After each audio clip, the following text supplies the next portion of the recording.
Bonsoir, bonsoir à toutes et à tous et bienvenue sur El Marhalebiya. Quel plaisir de vous retrouver pour ce nouveau numéro de Microscope. Soyez les bienvenus et merci pour votre fidélité. Ce soir, on parle d'Algérie, d'une nouvelle Algérie. De quelle nouvelle Algérie nous parle Abdelmadjid Tebboune maintenant depuis qu'il est arrivé au pouvoir le 12-12-2019. Nous allons revenir sur cette Algérie, cette jeunesse, ces Algériens, ces Algériennes, ces militants, ceux qui ont envie du changement, ceux qui souhaitent s'exprimer. Tout simplement, depuis et encore aujourd'hui, malheureusement, plusieurs figures du Hirak, des Algériens, des Algériennes, certains sont mineurs, d'autres sont beaucoup plus âgés, il y a même des personnes âgées, des personnes en situation de handicap, des mamans, des jeunes mamans, tout simplement toute une jeunesse, des universitaires qui souhaitent ce changement, dont par exemple celui dont on va aussi parler ce soir. On va revenir sur le verdict qui lui est tombé dessus, c'est Brahim Lalami. Donc plusieurs ont été condamnés, pour certains sont sortis de prison après avoir vécu pour certains énormément l'enfer avec des chocs et des traumatismes. On en parlait encore hier de cette situation que vivent les Algériens et les Algériennes, notamment au sein des commissariats ou lorsqu'ils sont détenus. On a évoqué aussi cette torture physique, psychologique. Ils sont nombreux aujourd'hui encore à être derrière les barreaux et certains, et ils sont encore très nombreux, sont en attente de leur sort, de leur procès. Certains n'ont même pas encore vu d'avocat et n'ont encore eu aucune nouvelle, notamment de la justice. Alors aujourd'hui, le 3 août, bien sûr, on va y revenir. Le détenu d'opinion Shems Eddine Brahim Lalami a été condamné malheureusement par le tribunal d'El Roub, la wilaya de Constantine, à 8 ans de prison ferme et 1 milliard de centimes d'amende. Voilà ce qu'a dit Brahim Lalami au juge. Quand j'ai refusé de vendre la patrie, ils m'ont accusé de vente de drogue. Et on va y revenir, bien évidemment. D'autres personnes impliquées dans l'affaire ont été aussi condamnées à 10 ans de prison ferme. On a aussi une pensée pour Rahim Attaf, qui est mineur. Le juge d'instruction au tribunal de Bab el Oued a décidé de placer le mineur Rahim Attaf sous contrôle judiciaire. Il a été présenté il y a 48 heures, le 1er août, devant le procureur, alors qu'il a été maintenu, on le rappelle, depuis le 30 juillet dernier au commissariat du 5e arrondissement. Il est poursuivi pour incitation à attroupement non armé, outrage à corps constitué et atteinte à l'unité nationale. Voilà le type de chef d'accusation maintenant que vit sur le dos, sur le sort des Algériens et des Algériennes maintenant depuis plusieurs années. Et vous l'avez compris, pour une grande partie, on va parler de ces condamnations, mais surtout pour ceux qui s'expriment, ceux qui souhaitent le changement via les réseaux sociaux ou dans le cadre de manifestations. Bien sûr, un autre cas dont on a une pensée ce soir, mais ils sont très très nombreux. C'est Kamel Aïssad, professeur de biologie à l'université de Batna. Il est placé depuis le 16 juillet sous contrôle judiciaire. Au cœur de ces poursuites, écoutez bien son engagement avec d'autres chercheurs revendiquant, je cite, une responsabilité morale en faveur d'une expertise indépendante sur un projet minier dans la vallée de la Soumam, une zone humide protégée par la convention notamment de Ramsar que l'Algérie a ratifiée en 1984. Donc là, c'est tout simplement un chercheur qui essaye de revendiquer les choses, de faire changer les choses, en termes d'environnement. Mais la militante Mira Mokhnache qui est sortie dernièrement, qui a donné un coup de gueule suite notamment à ce nouveau drame qui a touché l'Algérie, ces incendies 2023. L'été n'est pas terminé, on souhaite vraiment qu'il n'y ait pas encore de dégâts.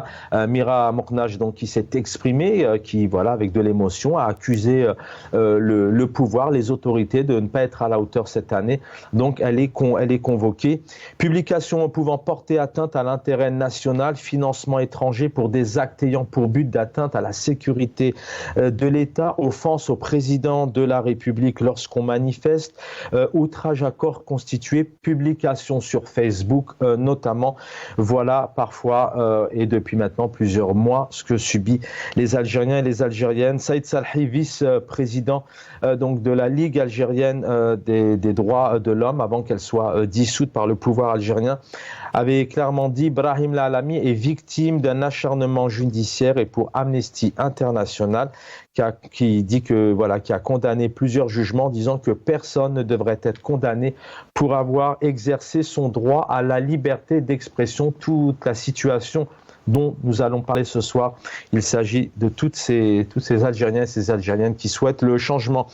Pour en parler avec nous, Samir Belatej. Bonsoir, cher Samir Belatej, militant politique. Merci d'être avec nous. Salam alaikum, bonsoir tout le monde. Merci pour l'invitation. Et puis salutations aux téléspectateurs et aux autres invités de l'émission. Merci infiniment, Samir Belatej, donc militant politique. Et avec nous, il est au Canada. Kamel Mortefi, bonsoir, cher Kamel Mortefi, militant politique. Vous êtes au Canada aujourd'hui, vous avez bien sûr longtemps vécu en Algérie et longtemps été aussi au RCD, si je ne me trompe pas. Bonsoir. Bonsoir, bonsoir à ton invité Samir Belatej. On est de la même région, donc je le salue à partir du Canada. Et aussi à tous les téléspectateurs de Al-Magharibia. Merci pour l'invitation aussi. C'est moi et c'est nous qui vous remercions, puisqu'on va parler de ce changement. Aujourd'hui, effectivement, on a un pouvoir qui réprime de plus en plus. On parlait du tout sécuritaire hier, d'un côté, avec ces condamnations qui prennent des proportions pas possibles, une répression qui punit, qui étouffe. C'est certainement la mort d'un mouvement, mais un mouvement peut-être particulier, personnel, ou un mouvement collectif. Il y a ce hirak qui existe toujours. On va se poser ces questions. Est-ce qu'aujourd'hui, le pouvoir algérien met tous les moyens, notamment pour empêcher toute voix discordante, mais est-ce que cette question aussi de 2024, cette présidentielle qui arrive, est-ce que c'est aussi dans ce but-là, c'est le titre de l'émission, pression, répression, condamnation, la préparation du pouvoir pour son deuxième mandat. Retour en 2019, c'était l'un des précurseurs, l'un des premiers vraiment à sortir dans la rue avec cette pancarte, pas de cinquième mandat, notamment pour l'ancien chef d'État, Abdelaziz Bouteflika. Il s'agit de Brahim Lalami. On l'écoute et on revient et on en parle avec nos invités. Assalamu alaikum wa rahmatullahi wa barakatuh. مباشرة من ولاية برج بالاريج إلى أويحيى وطليبة وغول وبن يونس وكل من يندد بالاستمرارية وكل من يندد بالمحنط. ولاية برج بالاريج وشباب برج بالاريج لا يقبلون الخامسة. يا ويحيى يا جبان، يا ويحيى يا جبان، الجزائري ماهوش فرحان، الجزائري ماهوش فرحان. لا تدمير لا تكسير، لا تدمير لا تكسير. نحن نريد التغيير، نحن نريد التغيير. لا تدمير لا تكسير، لا تدمير لا تكسير. نحن نريد التغيير، نحن نريد التغيير. هذا الشعب لا يريد، هذا الشعب لا يريد. بوتفليقة والسعيد، بوتفليقة والسعيد. هذا الشعب لا يريد، هذا الشعب لا يريد. بوتفليقة والسعيد، بوتفليقة والسعيد. أيها الواقفون، أيها الواقفون، أنتم أيضا مسؤولون، أنتم أيضا مسؤولون. أيها الواقفون، أيها الواقفون، أنتم أيضا مسؤولون، أنتم أيضا مسؤولون. C'était le 14 février 2019 du côté de Borj. On connaît ensuite l'aventure et l'histoire qui continue d'une autre manière, mais elle continue puisque aujourd'hui ils sont encore très nombreux à revendiquer ce changement de système malgré l'étouffement. On en parle et la pression que subit les militants. Samir Belatej avec nous. Peut-être d'abord on va essayer de revenir sur la situation générale du pays avec ces condamnations qui prennent des proportions pas possibles. J'ai évoqué plusieurs exemples. Il y a bien évidemment celui de Hassan El Qadi aujourd'hui qui est derrière les barreaux et qui a pris aussi 7 ans dernièrement, dont 5 ans ferme. Quand vous avez entendu la sentence et le verdict, d'ailleurs vous avez fait un live sur vos réseaux sociaux, qu'est-ce que ça vous évoque de la colère, justement l'envie de continuer à soutenir ces militants et ce changement doit arriver? Tout à fait, en fait, c'est de la colère, je pense. C'est la colère qu'on peut avoir ou qu'on pourrait avoir quand on assiste à de l'injustice, en bonne et due forme. Quand on assiste à de la hougra. Et moi personnellement, comme je pense à peu près tous les Algériens, on est révolté quand on est face à de la hougra.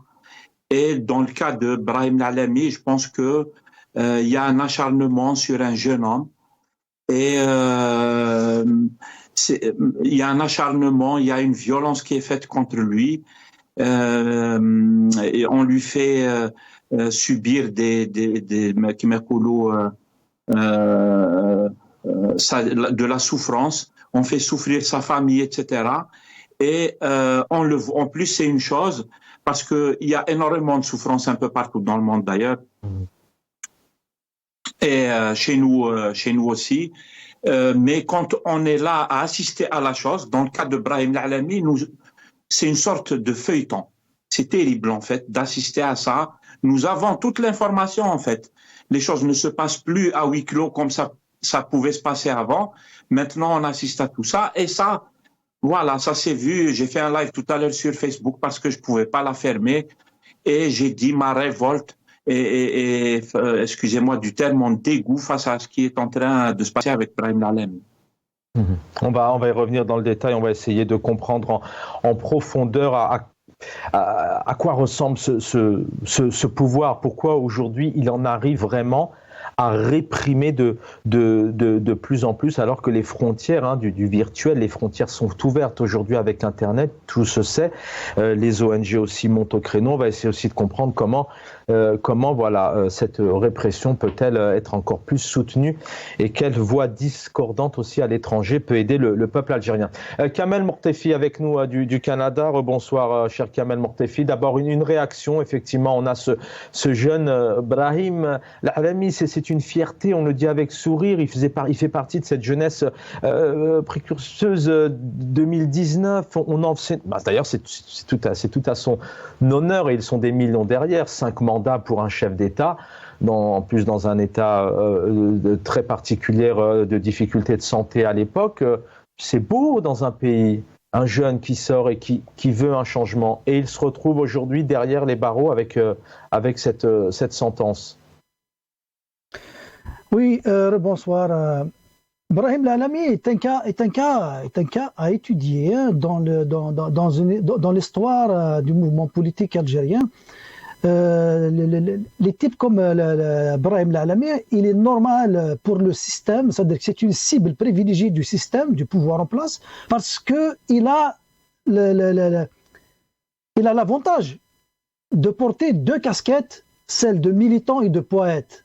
Il a 2 qualités qui sont très très dangereuses pour le système.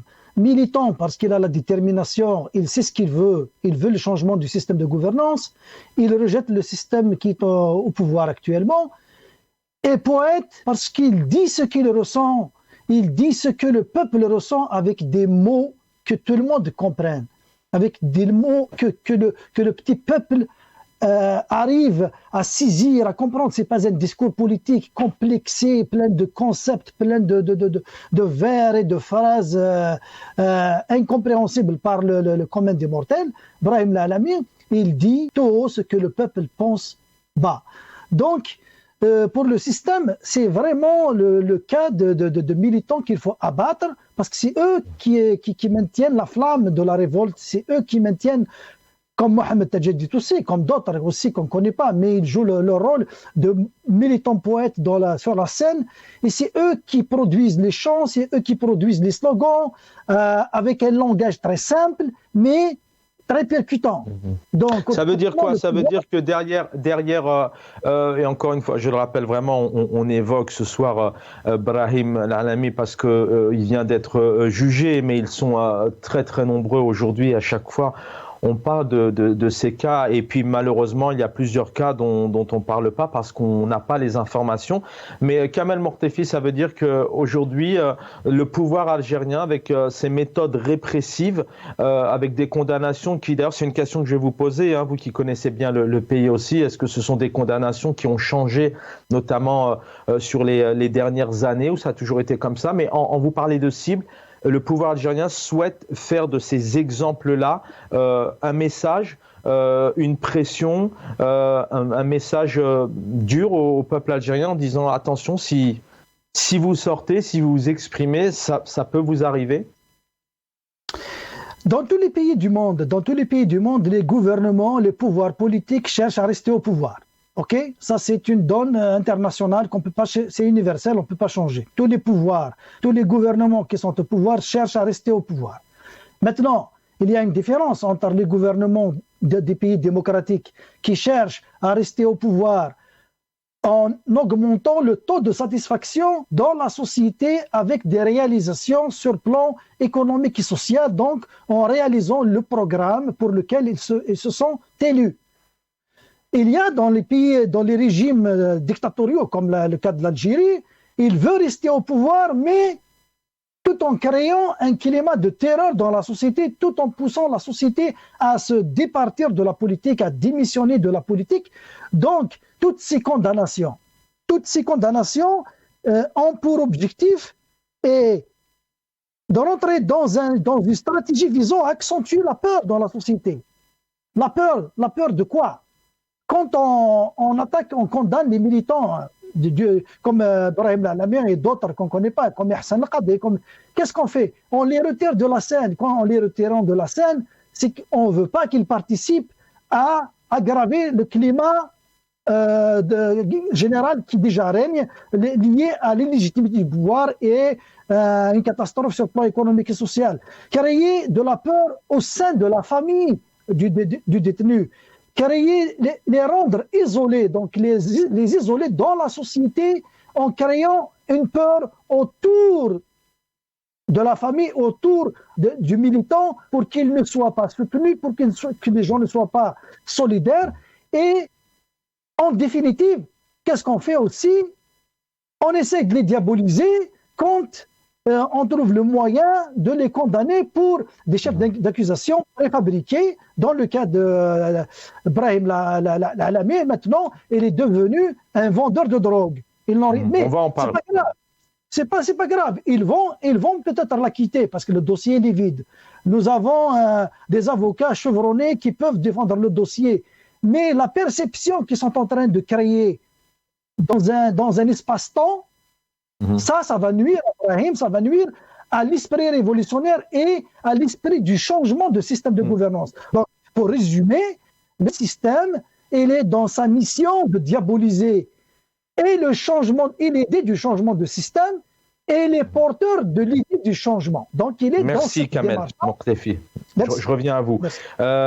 Samir Blatesh avec nous. Alors justement, après avoir eu votre réaction sur Brahim Lalami, c'est une nouvelle cible, un nouveau message pour quoi? Pour mettre à mort toute voix discordante, pour tenter de mettre à mort ces racines, des racines qui sont là, qui sont fertiles et qui continuent à germer. Elles ont tellement germé pendant des années qu'on a vu des millions et des millions. C'est unique de voir des millions de citoyens d'un peuple comme les Algériens sortir en nombre pendant des mois, et malheureusement la répression et la Covid a joué son rôle pour entre guillemets mettre fin à ce mouvement. Aujourd'hui, le pouvoir, c'est quoi? Quand on met de tels verdicts à des journalistes comme Hassan Al-Qadi, à des militants comme Brahim Lalami par exemple, c'est de faire peur, c'est de dire attention, n'y allez pas parce que sinon vous allez vous retrouver dans la même situation. Oui, une façon de tenter de terroriser les gens. On a vu que je pense que le régime il a de sérieux problèmes politiques et il a été et il est encore face à face avec le peuple qui veut un changement politique radical et tout, et le régime n'a pas de solution, il n'a pas de réponse. Du coup, on voit bien que la seule réponse, c'est la violence, les arrestations, la répression, les interdictions de s'exprimer, etc.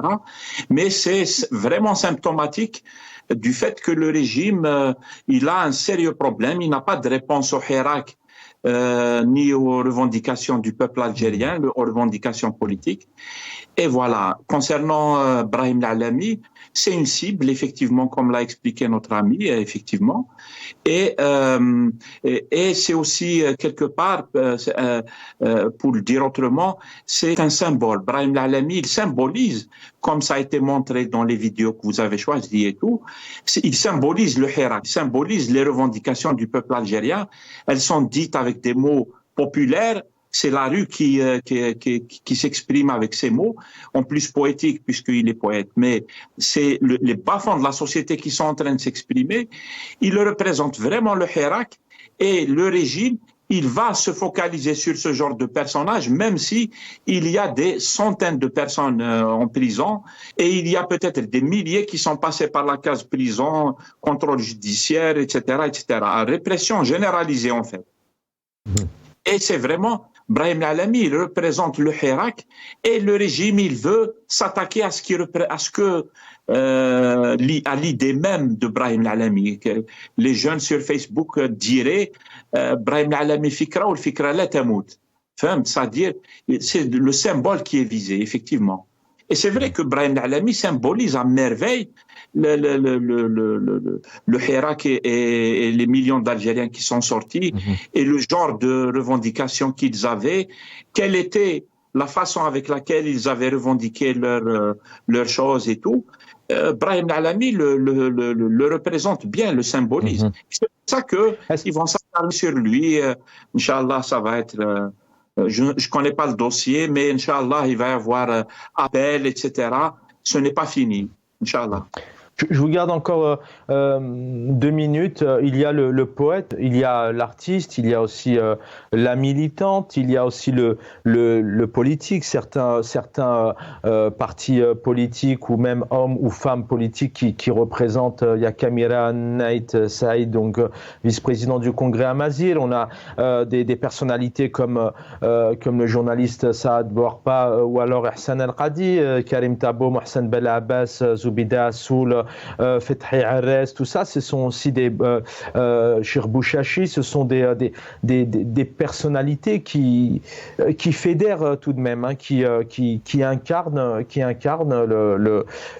on va dire qui incarne l'Algérie, qui incarne aussi l'opposition, qui incarne l'expression. On voit ça maintenant depuis quelque temps, notamment depuis le 2019. Selon vous, il y a une recrudescence ou ça a toujours été comme ça? Est-ce que fut une époque, le pouvoir algérien était un peu plus clément? Parce que là, on est dans les 5 ans, 10 ans, 15 ans, 20 ans, parce qu'on s'exprime sur Facebook, c'est un peu dur tout de même. Moi, personnellement, mon avis perso, si vous voulez, on suit ce que fait le régime depuis des années. Moi, je m'attends au pire. On a déjà vu de la part de ce régime pire et c'est pas étonnant qu'il passe aux peines plus lourdes. Vous voyez, c'est-à-dire, moi, ça me fait penser aux peines que prennent les gens au Maroc, par exemple. Les gens, pour des raisons politiques, ils prennent 20 ans de prison. On n'est pas mieux, en fait. On n'est pas mieux. Nous sommes dans un pays qui réprime d'une manière très méchante. Ils sont capables de se venger contre les gens, etc. Pardon. Et du coup, le régime, il est dans sa logique. C'est la nature même du régime qui fait il va réprimer de cette manière. Et il faut s'attendre au pire. Et je pense qu'il faut être solidaire entre nous. Il faut activer. Il y a un travail politique à faire, etc. pour contrer ce que fait le régime. Il ne faut pas rester silencieux. Comme disait un des avocats du collectif de défense, enfin des détenus du Hirak, il disait Ya Shabab, il faut archiver tout ce qui est en train de se passer. Il faut faire noter partout et faites des vidéos ou des blocs de posts, même en anonyme, mais mettez toutes les informations de ce qui est en train de se passer. C'est comme ça qu'on résiste à une dictature qui est en train de réprimer et de porter atteinte aux droits de l'homme d'une manière quasiment généralisée et d'une manière illégale, qui enfreint même les lois que eux-mêmes ont mis en place, la constitution que eux-mêmes ont mis en place. Donc il y a un travail politique à faire, un travail comme le font certains avocats pour défendre les gens, un travail sur la question des droits de l'homme. Elle est très très importante. Donc voilà, le régime, c'est sa nature. On va redonner la parole juste derrière à Kamel Mortefi, mais peut-être une autre question pour vous. On n'a pas une sorte de schizophrénie au sein du régime. On a l'APS qui nous parle maintenant depuis plusieurs mois d'une nouvelle Algérie, de la dignité qui est au cœur des citoyens, qui est au cœur de la priorité du président Abdelmadjid Tebboune. On dit aussi aux Algériens que l'Algérie est en train d'atteindre des sommets, des summums, un pays qui avance vers l'excellence. On parle aussi d'état de droit. Enfin, ce sont des mots qui regroupent un peu quelque part l'ouverture d'esprit, l'expression libre, la démocratie. Alors, on a toujours du mal à nous à formuler les questions parce qu'il y a tellement une évidence de répression que c'est un peu, on a déjà les réponses, mais le pouvoir ne vit pas dans le même monde. On nous a annoncé aussi dernièrement que le président avait quasiment accompli toutes les revendications du Hirak. Comment vous le voyez, ce pouvoir se comporter avec la réalité du terrain en termes de répression? Alors, bien sûr, le pouvoir d'achat et la liberté, c'est encore un autre secteur. Oui, le pouvoir n'a rien à offrir de positif à la société, c'est clair. La seule vision de ce pouvoir, c'est comment rester le plus longtemps possible, donc garder le pouvoir le plus longtemps possible. Donc la société, elle est en train de survivre, elle n'est pas en train de vivre. Les gens qui travaillent, ils gagnent leur salaire, ils le dépensent avec une fin de mois toujours déficitaire. Ça, c'est connu au niveau national. Ceux qui gagnent leur vie de manière décente, ils arrivent à vivre, c'est une minorité. Cela, il faut pas les considérer parmi ceux qui veulent le changement du système, parce que c'est la caste qui est proche du régime et qui profite. Mais il faut voir la majorité des Algériens qui n'arrivent pas. Maintenant, le pouvoir, il maintient cette cacophonie. Il dit une chose, il sont contraires. Il maintient des déclarations contradictoires. Ce n'est pas une schizophrénie. Il veut mettre le peuple dans la schizophrénie. Mais lui, il est carrément dans son état normal. Il est entouré de psychiatres, de psychologues, d'anthropologues, de tous les spécialistes qu'il faut pour le guider, comment rester au pouvoir, comment dominer le peuple et ne pas le laisser s'impliquer de la chose politique. Ça, mais il comprend bien qu'il est en train, c'est peine perdue. On comprend bien qu'aujourd'hui il domine. Les gens s'expriment tout de même au sein de nos médias. C'est vrai que il y en a quasiment pas. C'est pour ça qu'on vous remercie, on vous donne la parole au maximum. Mais c'est peine perdue pour le pouvoir aujourd'hui. Ces tentatives de dominance, on peut pas dire que c'est réussi. Ça marche pas quand on entend une Algérie aujourd'hui libre, une Algérie, un président élu brillamment. Voilà ce qu'on a pu lire, je cite. On sait très bien que tout ça, c'est erroné, c'est faux. Non, je suis pas d'accord avec vous. Le pouvoir, il est bien dans sa peau. Il est bien dans sa peau. Il faut pas qu'on se trompe d'analyse, s'il vous plaît. Il faut pas qu'on se trompe d'analyse. Le pouvoir, il a investi beaucoup sur la peur du peuple.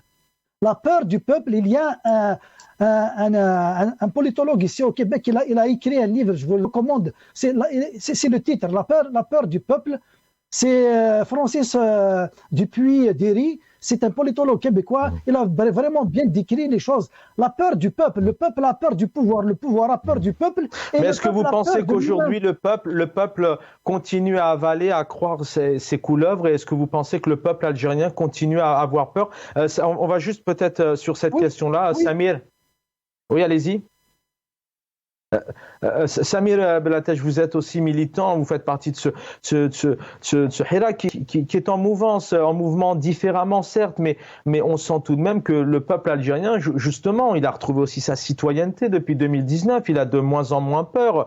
Effectivement, il doit faire attention parce que malheureusement, il y a cette répression et quand on est papa ou maman, on doit aussi, enfin, on peut comprendre ça. Mais est-ce que cette peur aujourd'hui, elle existe comme elle existait auparavant? Comment le dire? Je ne sais pas. La réponse c'est-à-dire travailler sur ce sujet devrait, à mon avis, être très intéressant pour un sociologue de politique ou même des anthropologues, etc.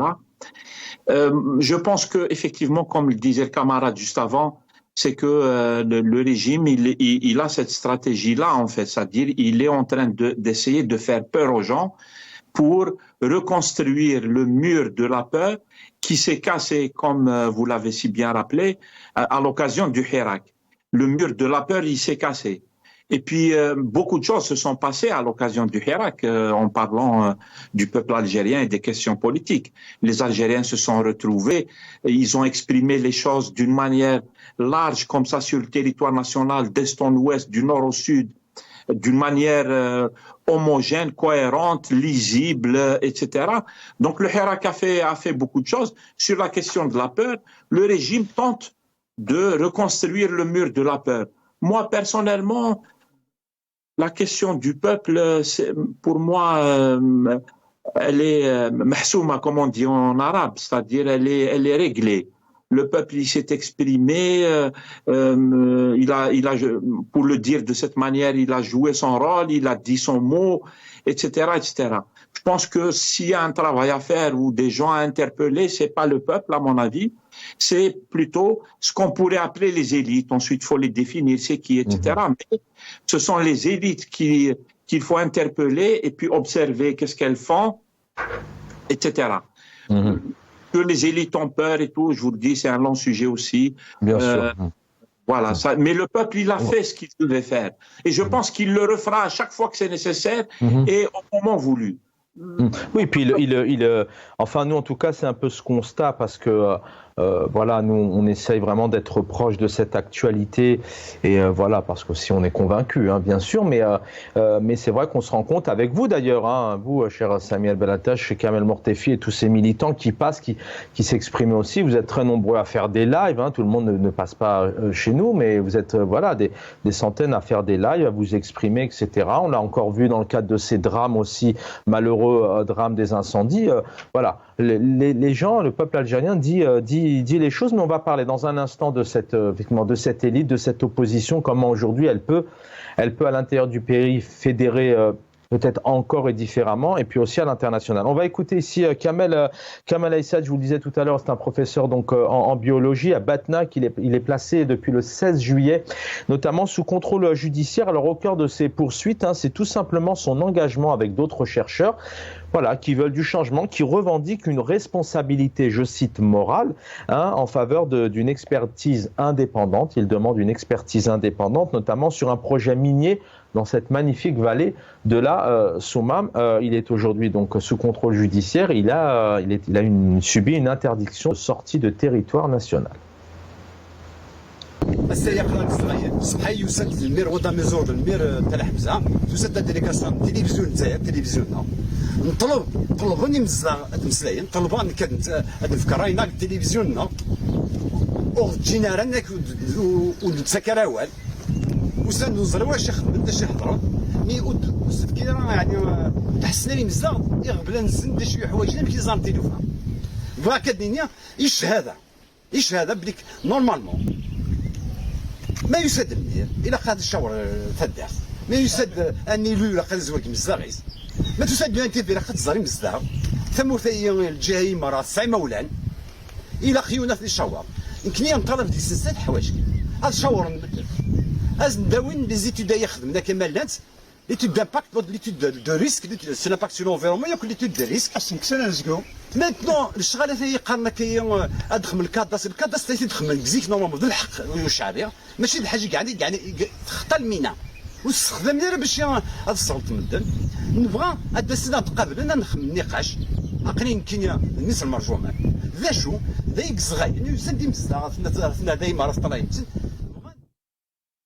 Voilà, donc il y a tout simplement Kamel Aissad qui s'est rendu et voilà, il dit clairement il faut donner, voilà, il faut que le maire s'exprime, les habitants s'expriment, les personnes qui habitent aussi donc aux alentours s'expriment, le peuple a son mot à dire, notamment dans le cadre de cet espace, s'il doit y avoir notamment différentes constructions. Enfin voilà, il appelle tout simplement à un moment donné à donner la parole au peuple. Kamel Mortefi, on sait, on est en 2024 bientôt. Logiquement, il doit y avoir, selon la Constitution, une présidentielle en Algérie. Le 12-12-2019 devait avoir d'ailleurs en avril, mais vu le Hirak, etc., il a fallu le reporter à maintes reprises. Donc, le pouvoir avait su donc imposer, puisque c'est une élection rejetée, hein, c'est les images, les revendications en parlent, totalement boycottées. Derrière, il y a cette constitution qui a été aussi boycottée au niveau du référendum. Les communales législatives, c'était le 27 novembre 2022. ça a été aussi boycotté. Est-ce que le pouvoir, en limitant, en faisant appel à cette pression, cette répression, est-ce qu'à un moment donné, avant cette échéance-là, il est en train de préparer 2024 et à étouffer, à mettre fin à toutes les voix discordantes, parce qu'il peut s'attendre à un réel mouvement, une réelle révolution qui serait contre le deuxième mandat d'Abdelmajid Tebboune? Si vous permettez, juste parce que vous avez montré Kamel Aissat, oui, je vous en prie. Un spécialiste, il faut qu'on place un commentaire là-dessus. Bien sûr. Moi, je vais placer un petit commentaire en tant qu'expert toxicologue, ok? Donc là, je vais mettre ma casquette de scientifique. En tant que toxicologue, je soutiens la démarche de Kamel Aissat parce que c'est un véritable danger pour la société sur plan de santé environnementale et de santé populationnelle, donc santé publique. Là, au Québec, c'est un simple exemple. Rapidement, je ne vais pas prendre beaucoup de temps.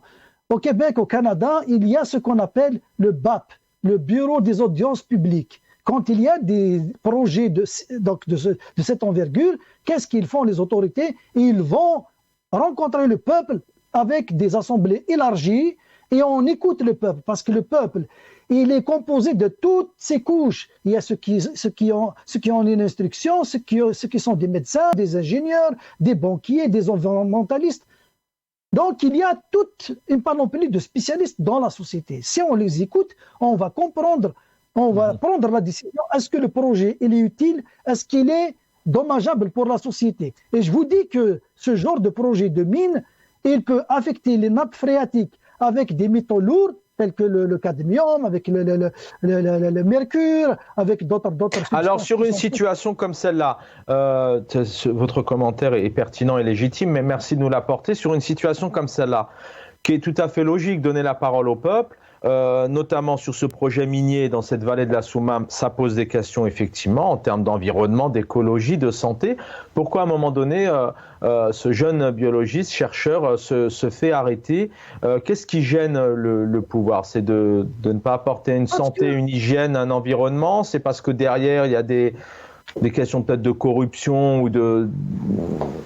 Il y a de la corruption certainement quand on évite la transparence sur un projet, c'est qu'il y a des zones d'ombre qu'il faut quelque part éclairer. Donc il faut aller chercher qu'est-ce qui est caché, pourquoi on ne veut pas la transparence.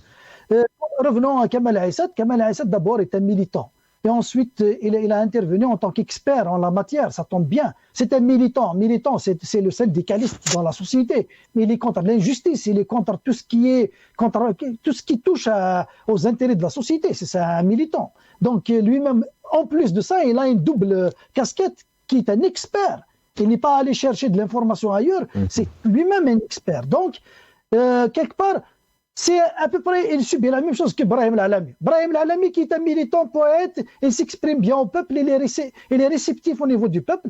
La même chose, Kamel Aissat, il subit le même chantage en tant que militant expert dans son domaine. Et ça résume tout, que ce pouvoir-là, il veut étouffer tout ce qui est débat, tout ce qui est agora populaire. Il ne veut pas que le peuple discute. Il ne veut pas que le peuple réfléchisse. Il veut un peuple qui consomme, qui travaille et qui exécute les ordres. C'est tout. Merci Kamel Mortefi, c'est clair. Il a fixé son cap. Il veut construire un peuple comme ça. C'est pour ça qu'il impose la peur et la terreur. Merci, je reviens à vous. Il nous reste encore une dizaine de minutes. Samir Bellatech avec nous. Vous pouvez réagir effectivement sur un peu le travail et puis ce que propose ici Kamel Aissat. Et puis 2024, est-ce qu'en fermant toutes ces voix discordantes, on parle des militants, les internautes, mais aussi il y a les politiques, le champ syndical qui est fermé, les médias sont fermés aussi. On n'a pas vu un média apporter une analyse, une expertise sur pourquoi en Algérie, en 2023, après les drames de 2021, les drames de 2022, il y a le drame de 2023 autour des incendies. Nous, on parle des questions qui fâchent, d'autres médias à l'international, mais en Algérie, ils ne l'ont pas fait. Donc, tout est fermé. Est-ce que ça prépare 2024 au sein du régime? Oui, je pense on l'aura tous compris. Actuellement, il y a la guerre à l'intérieur des clans du régime qui continue en fait et qui continue de plus belle à l'occasion des échéances de 2024. Mais c'est la continuité en fait de ce qui s'est fait jusqu'ici. Et nous avons vu à quel point la guerre et les batailles sont féroces à l'intérieur du régime.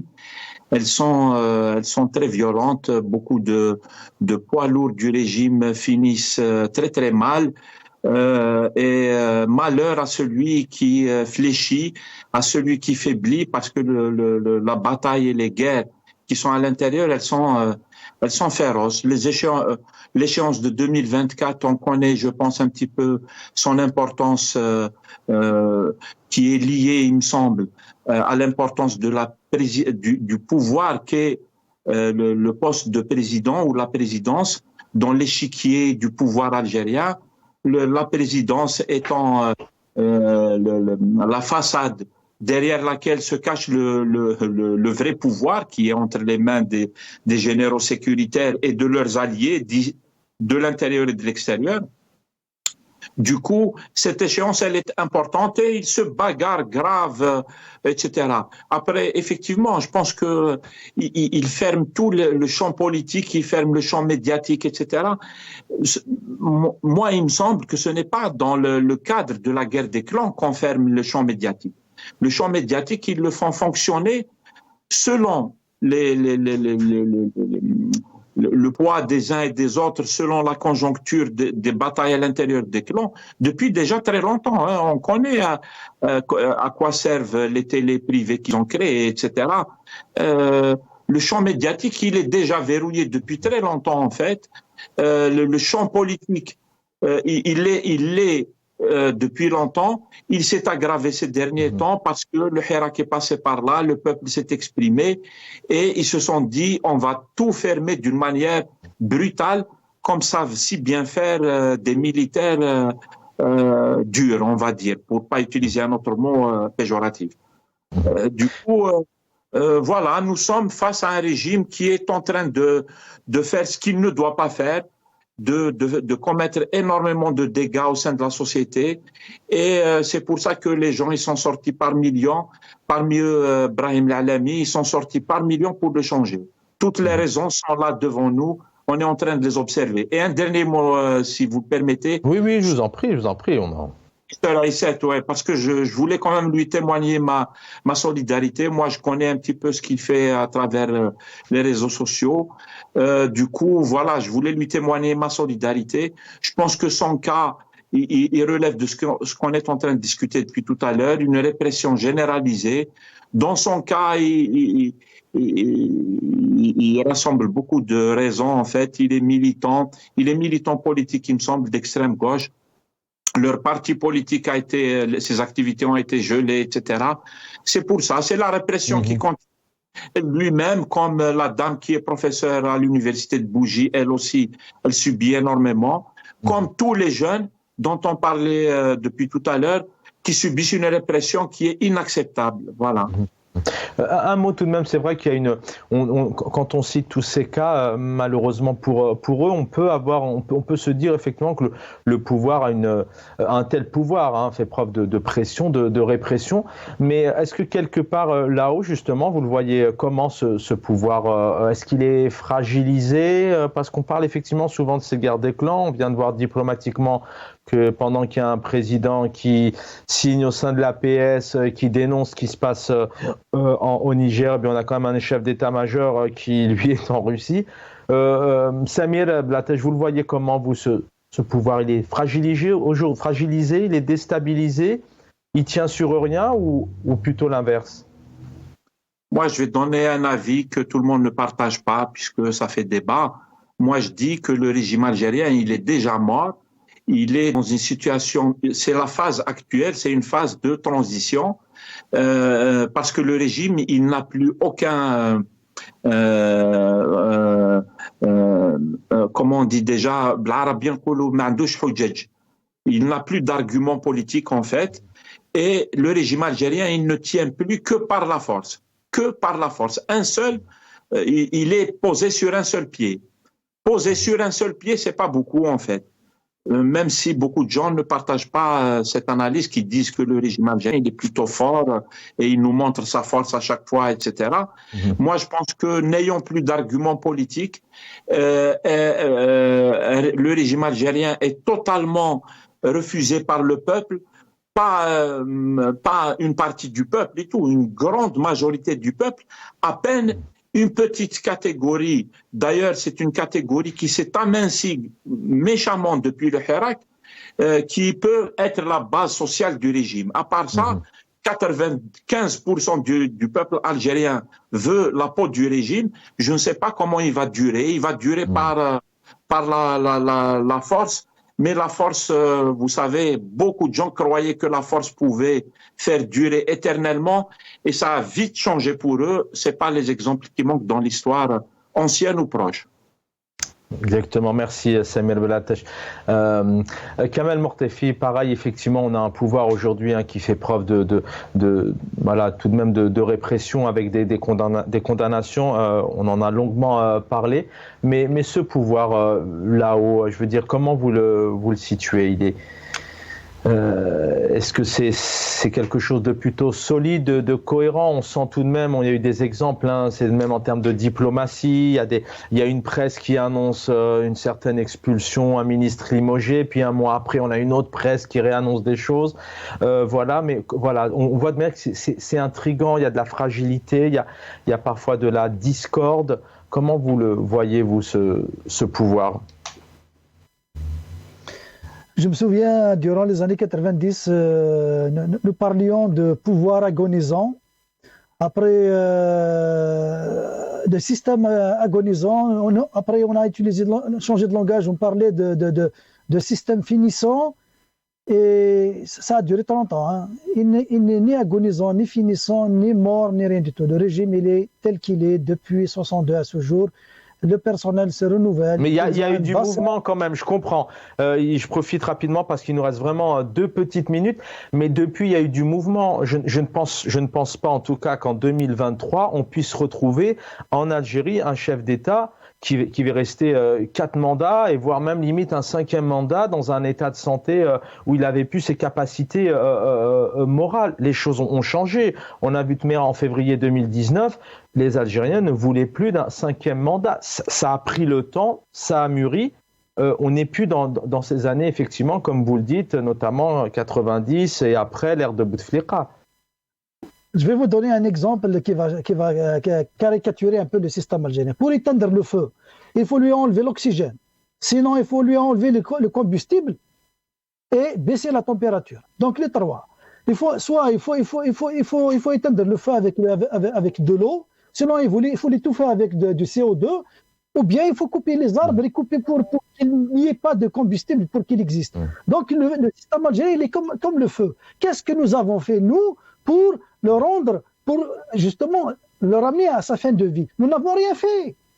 Le travail, il n'est pas du côté du système. On peut pas évaluer le système. Est-ce qu'il est bon, est-ce qu'il est malade, est-ce qu'il est fini? Enfin, il y a un travail que mène le peuple algérien avec le Hirak. Les 30 dernières secondes, une réaction peut-être sur ce que vient de nous dire Kamel Mortefi. Je pense que vous rejoignez pas. Il y a un travail. Il y a de l'oxygène qui est là. Il y a de l'eau. Il y a des larmes. Il y a des cris. Il y a de l'émotion. C'est cette expression, ce Hirak, ces réseaux sociaux. Samir Belatache. Les élites, y compris les partis politiques. Il faut les interpeller. Qu'est-ce qu'ils ont fait? Qu'avez-vous fait? Effectivement, mais bon, oui. Le régime algérien, c'est-à-dire, c'est vrai, juste avant le Hirak, en 2017-2018, beaucoup de gens disaient que ce qui s'est passé le Hirak était impossible. Il te rit au nez quand tu parles de peuple qui se mobilise, de changement, etc. Le peuple, on n'y croit pas, on le méprise, on croit qu'il n'existe pas, qu'il a accepté ce qui lui arrive, et j'en passe, c'est des meilleurs comme discours. Et en fait, 2019 est arrivé, les gens, ils n'ont pas cru leurs yeux, parce que, à mon avis, leur évaluation de la situation n'est pas tout à fait correcte. Ça a surpris le monde, effectivement. Mais merci à tous les deux. Merci Samir Belatache, merci. Et merci à Kamel Mortefi. Merci de nous avoir suivis. Dans un instant la suite du programme. Merci l'équipe en régie. Prenez soin de vous. Bonne soirée à tous.